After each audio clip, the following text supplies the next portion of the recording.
So I like to split my body up into 3 different groups. On day 1, I do biceps and back.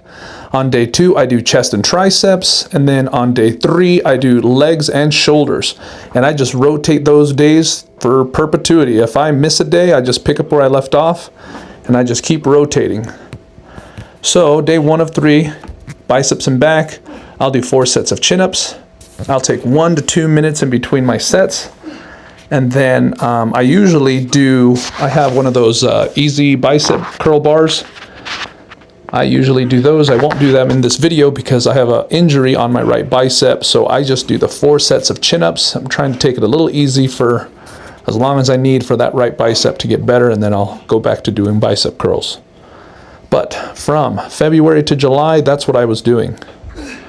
And then the reason why I choose to do back with biceps is I feel like I'm engaging my biceps every time I'm doing my back anyway.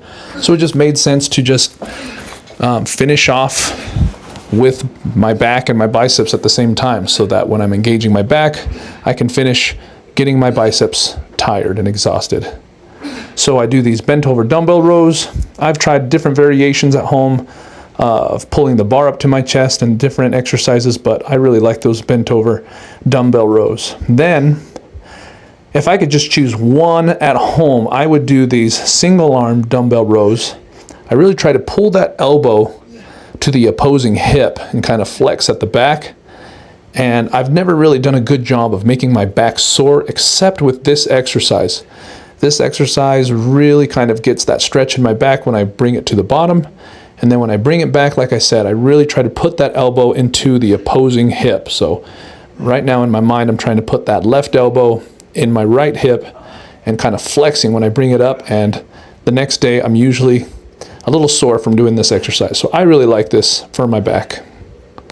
If I had better strength and technique, I would probably do pull-ups, but I don't have good technique with that, so maybe I'll incorporate those later. Okay, day 2. Chest and triceps. I did not bench much at all. I've always had a hard time with benching. I don't like how it makes my left shoulder feel. So I actually just have these Bowflex dumbbells that go to 52 pounds. I usually just keep it at 50 pounds and just do as many as I can. I think at one time I was repping like 30 at a time, which is way too many in my opinion, but I only have the 50s. I really need to get some heavier dumbbells so that I can do proper dumbbell presses. So like I said, from February to July, I was just doing incline dumbbell press. And then after that, I'll do flat dumbbell press, 4 sets of each. I try to do 8 sets per muscle total per workout. And then give them a rest for 2 days. And then on the 3rd day, hit the same muscle group again. So 4 sets of incline dumbbell, 1 minute in between, and then I'll do 4 sets of flat dumbbell press, 1 to 2 minutes in between. And that's all I did. And I feel like every time I would really go down and stretch at the bottom and then come up, I would get sore the next day. So this is all I did for my chest and my shoulders. Well, I did shoulders on leg day also, but for my front delts, this is all I did. And if you do this and you burn yourself all the way out, you'll really feel that burn after hitting high reps, and you'll be pretty sore the next day. So this is all I did for 6 months, and it worked for me. My bench press, even though I don't exercise with them, I will test my strength with a bench. My bench press went from being able to barely bench 225 for 1 to being able to now bench 255 for 1. Then for triceps, I really love these skull crushers. They make me sore every time. Every single time I do these skull crushers, I really feel it in my arms the next day. So I just do 8 sets of them. I usually try to break up the monotony with the muscle and do like 4 sets of one exercise for that muscle and then break it up to another 4 sets of a different exercise. But these skull crushers work so well. I just do 8 sets of this. It can be kind of tiring and monotonous, but man, they just work. If I had a pulley or a cable system, maybe I would do some triceps pull downs, but these skull crushers, they just work so well for me. I really like working out at home, and with limited equipment, those do the best. All right, day 3, I do legs and shoulders. I start with 4 sets of squats. When I first started, I have never worked out legs. I've always been one of those guys that just skips legs day. So I never worked out legs. I could barely do one plate on each side, so 135. And I was so sore the next day when I first started. It was miserable. I could not walk for a week. But for over 6 months, I have obviously put on more weight, and I can handle more weight on the bar.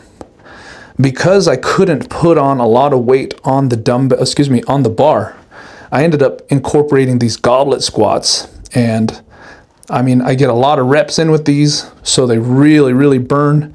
So if you only have limited equipment, these goblet squats will do the trick. I usually can get somewhere into like that 20 to 30 rep range with these goblet squats if I don't use the bar, and man, they will make your quads burn. So if you have limited equipment, if you at least have some dumbbells, these will do the trick. I've gotten pretty strong in my legs compared to where I was 6 months ago. So for shoulders, I start off with 4 sets of military press. And I think when I first started, I would start with like 25s. I think this is a 45 or a 35. I can't even tell. Today I did shoulders and I was using 45s. This is probably a 35. But whatever rep range you can if you can try to get to like somewhere in that 8 to, 14, 15 rep range, that's kind of my goal. Once I'm getting to like 14 or 15 on my reps, I start upping the weight so that I can stay between that like 8 to 15. So after 4 sets of military press, I will do 4 sets of lateral raises for the side delts. I'm really trying to get wider, so you really need to do some of those side deltoid to kind of give you that wider physique look, and you can kind of tell between those 3 photos on the right how I feel I've gotten much wider comparatively speaking. I'm a little bit more round, especially on that bottom photo where I'm 204 pounds. I feel like I'm much more round. So these lateral raises, they do a pretty good job for your side delts.